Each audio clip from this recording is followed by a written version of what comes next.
Our 8-year anniversary is in April, and I will always want to do a bunch of stuff from a marketing standpoint from it. But to get all that stuff queued up and ready is like a ton of work, and it gets super overwhelming. And so I've been jamming on this for about 30 minutes right now, and then I was about to move on to the next phase, but I was like, wait, stop. This is a good teaching moment for anybody else that's out there that has to throw on or figure out how to do, say, how do you celebrate your 8-year anniversary at a 3-unit location thing, right? I start everything with a mind map.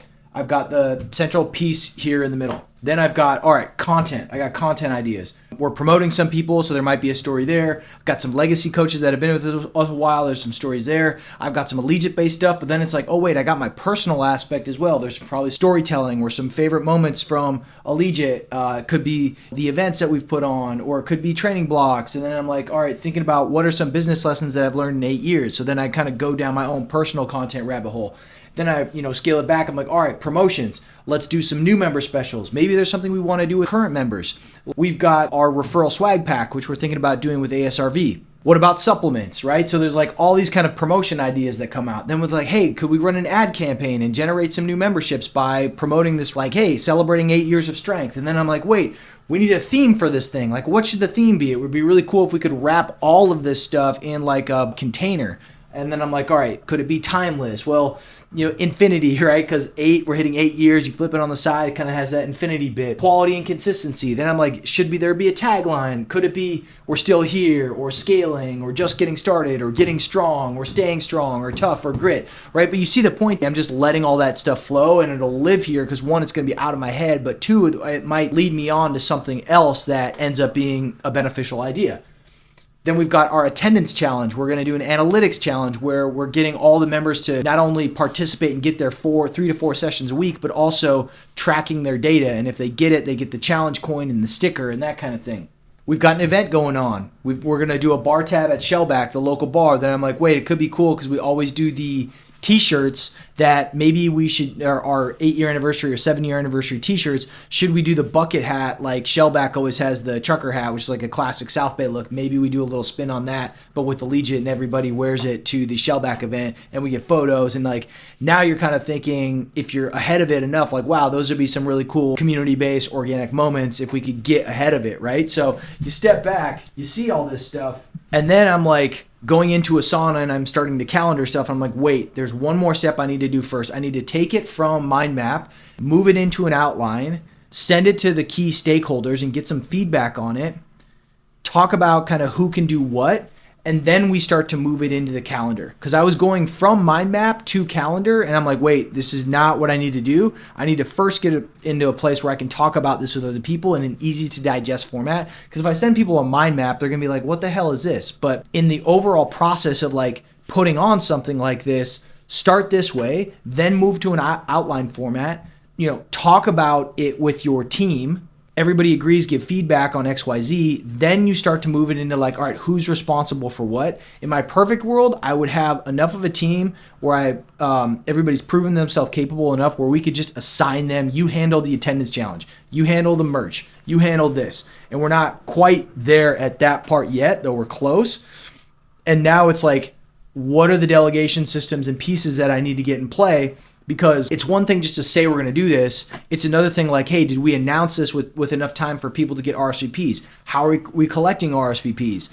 And then using all the other assets that I've made in the past, mostly with Asana, of templates of like, hey, we've put on events in the past before, so let's leverage all the work that we know we have to do. You have to collect RSVPs with Partiful. You got to announce it, 4 weeks in advance so people have enough time to put it on their calendars. You got to send follow-up reminders, all that stuff that we've done. Well, we've got a template for that now we can assign like, hey, you're in charge of promoting this event. Boom, you assign it to that person. They've got this framework and template, so you're not having to redesign the wheel every single time, right? It's a lot putting this stuff on, but let's see, it's mid-February, so I've got March and a bit of February before this is live, and a lot of this stuff needs to be happening ahead of time. Like if you're going to print merch, those designs got to get approved. You got to have an order idea. You got to get this stuff done in advance, so now you can put the balls in play and you can assign it to people that are going to manage it all the way over the finish line. And then this is what it ends up looking like. You take all the brainstormed mind mapped ideas and you just pop them down there. You get clear about the goals. And so everything that I had on the whiteboard, it's up there. I share it with the team for feedback. And then down here at the bottom, I've got some next action here because I'm going to move on to this next thing and I'm going to forget what we were talking about. And then I just pop this into my organization system right here, which I've got like all my different tasks and things by context. Okay, this is the power of copy.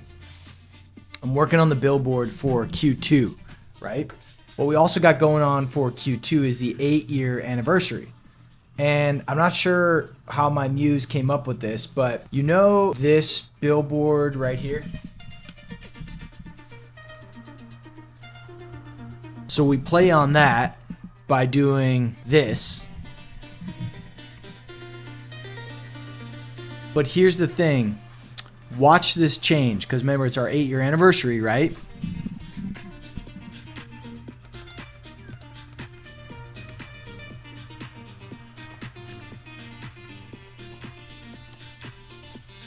And what I could also do is these right here, I could print some extra ones for a couple extra bucks and we could just go in there and kind of like slap it up there. We'll do some content around it, right? Because the billboard's right on the way to Allegiate Century City. So we can kind of tap into that in a really clever way, but then also tap into celebrating our 8-year anniversary because, you know, people we've gotten stronger in a year, but then it's like, well, why did they put 8 years? It's like, oh, damn, it's our 8-year anniversary. That's cool. Week 4, about to be a banger. Practice 1. We're going to start with correctives, 90-90 hip switch with a med ball. Then we got RNT band dead bug, 2x10 on the dead bug, 2x5 each on the hip switch. Then we're going into heels, elevated front squat, 4-second tempo, 5 sets of 8 reps. And I'm going to do about 55 seconds rest in between with 60 kilos on the bar. That will be difficult. That's going to be a bruiser. Then we head into the B series, looking like we've got kettlebell alternate dead stop row from the bottom up position, glute ham hinge, and then seated dumbbell alternating overhead press. That B series, 3 exercises. Week 4 is always frightening if you do it right.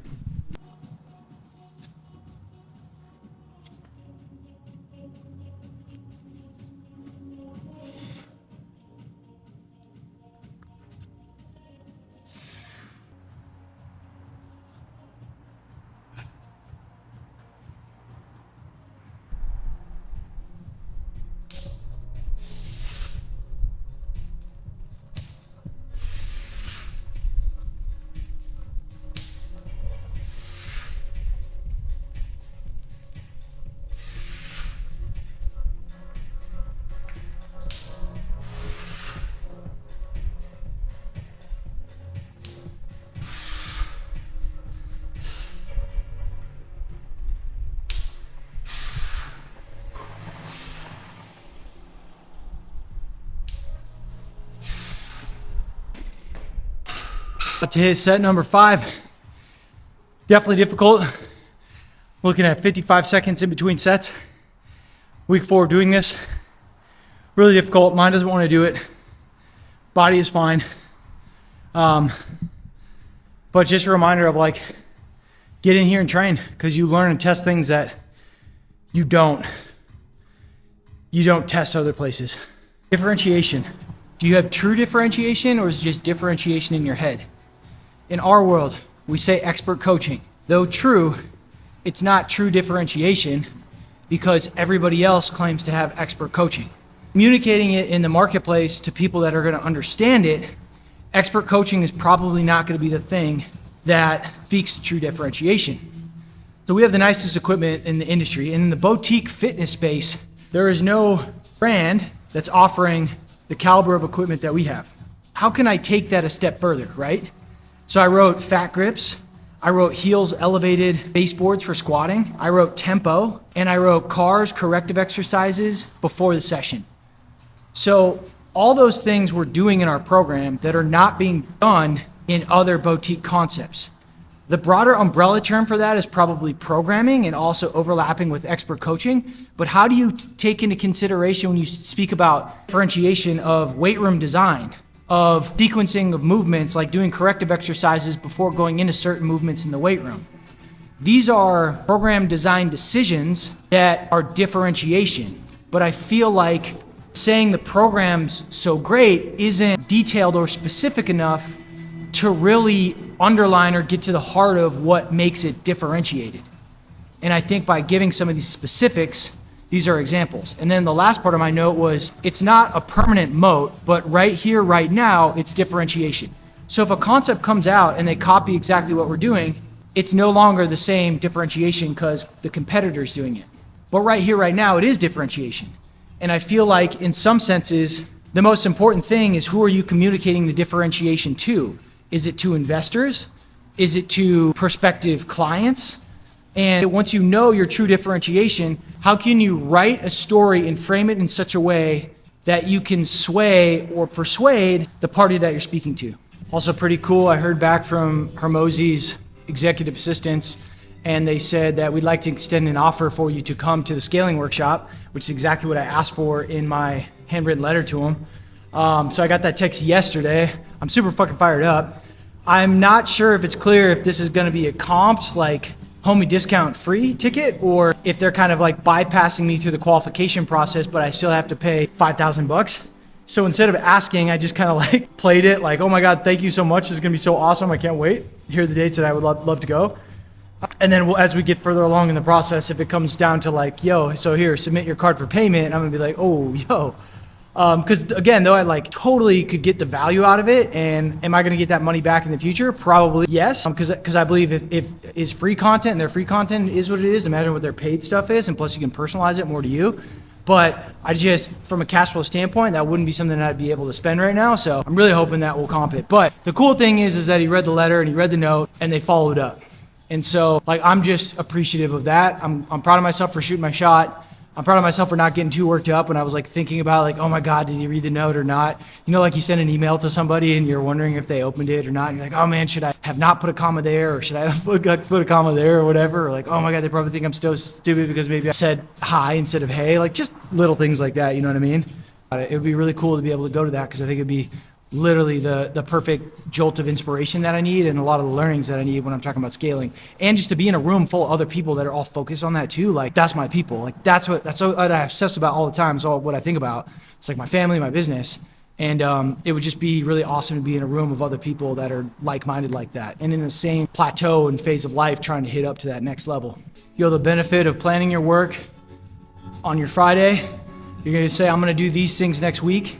And then when you get time, you just sit down and that's all you rip. That's all you do. And when other things come into the system, you note them, you set them aside, and you process them. And then you can repeat the process next week, but you focus only on the stuff that you said you're gonna do in that 7-day sprint, and you just do it. I know it sounds so easy, but I'm halfway through the week, and of the list, I have a massive list for work stuff, and it's just getting crushed right now because I'm doing exactly that. And I'm showing up and I'm just putting my calendar, blocking it out. So I've got a record of the stuff that I'm completing, and I'm just mowing through it. And I'll show up the next day, show up the next day, show up the next day. And by Friday, I'll be able to look back at this list and I'll see how much of it that was actually completed. And it's really energizing to see that, because as somebody that's constantly coming up with ideas and constantly moving to different things and doing a lot, some days I feel like I'm spread too thin, and I'm doing like I've got a bunch of energy in a bunch of different directions. But when I plan these sprints out and I just hammer it home, I get it all the way over the end zone. That's the other thing too, is like you have a clear definition of done. You have a clear idea of what this task is. It starts with a verb. So for example, create the Q2 billboard. All right, so I got to design that. I got to figure out the idea, and then I get in a groove, and it took me less time than I thought. Then I'm designing it, and then I'm ordering it for print, and then I'm having it shipped, and like, boom, that's already done, and I'm ahead of the game.